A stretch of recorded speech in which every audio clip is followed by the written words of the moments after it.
Welcome to the Salmon Runs YouTube. Enjoy the video.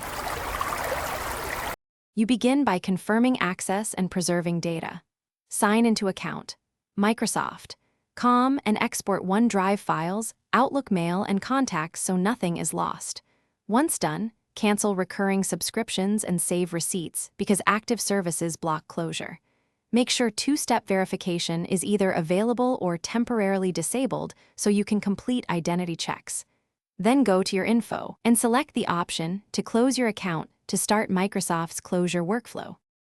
Now you handle the complex middle steps that actually allow closure. You should sign out all devices and remove device links under the Devices tab so no active sessions block removal. Next, delete alternate aliases and unlink Xbox, Azure, or other Microsoft services.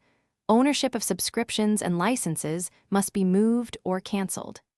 If this is a work or school account, contact your administrator to remove it from the tenant. Verify there are no pending charges or linked business services. Finish by completing identity verification and choosing a closure date.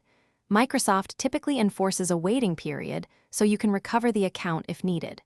Make sure you sign out on all devices and remove the account from Windows settings and mobile mail apps so no automatic reactivation happens. If the process fails, clear your browser cache or try a different browser, and then retry the closure steps. If issues persist, contact Microsoft support, referencing the specific error and the steps you already took. Thanks for watching. Consider subscribing if we helped you.